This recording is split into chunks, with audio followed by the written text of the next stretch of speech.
Hello, భోజన ప్రియులకు స్వాగతం అండి. ఈరోజు ఎంతో సింపుల్గా సగ్గుబియ్యంతో పాయసం చేసుకుందామా. దీనికి కావలసినవి అటుకులు, కొబ్బరికూరు, పంచదార, సాల్ట్, బాదం, యాలకుల పొడి, కాజు, కిస్మిస్ అండ్ పాలు. దీని తయారీ విధానం చూసేద్దామా. స్టవ్ ఆన్ చేసుకొని ప్యాన్ పెట్టుకోవాలి. అందులో నేను వాటర్ వేసుకుంటున్నానండి సగ్గుబియ్యం ఉడకబెట్టడానికి. ఈ వాటర్లో ముందుగా నానబెట్టుకున్న సగ్గుబియ్యం వేసుకోవాలి. ఈ సగ్గుబియ్యాన్ని అడుగు అంటకుండా కలపాలండి. అలానే ఇందులో కొబ్బరి, వీటిని ఇలా కలిపేసుకోవాలి. ఇలా ఏగనివ్వాలండి. అలానే ముందుగా కడిగి పెట్టుకున్న అటుకులు, వీటన్ని కలిపేసుకోవాలి. అడుగు పట్టకుండా కలుపుకోవాలి.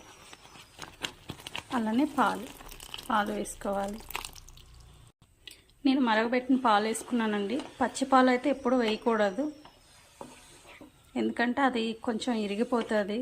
ఇదైతే వేడి పాలు అయితే ఏం కాదు. చూసారా. అలానే చిటికెడు సాల్ట్, కాజు, వేపు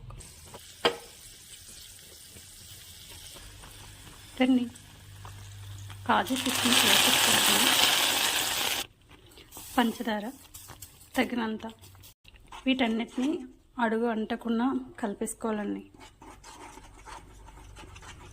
నేనైతే నాన్ స్టిక్ గిన్నె తీసుకున్నాను. ప్రాసెస్ కంప్లీట్ అండి. సగ్గుబియ్యం అటుకుల పాయసం చూసారా ఎంత బాగుంది. చివరిలో ఇలాచీ వేసుకోవాలండి.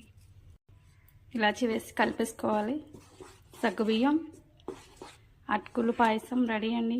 చూసారా ఎంత బాగుందో. నేను ఒక ఫంక్షన్లో ఇది టేస్ట్ చేశానండి. అదేవిధంగా నేను కూడా చేశాను. చాలా బాగా వచ్చింది. చివరిలో బాదం వేసుకున్నానండి నేను పాయసం దించాక. చూసారా సగ్గుబియ్యం అటుకుల పాయసం రెడీ అండి. మీరు ట్రై చేయండి. కింద కామెంట్ బాక్స్లో కామెంట్ చేయండి ఎలా ఉందనేది.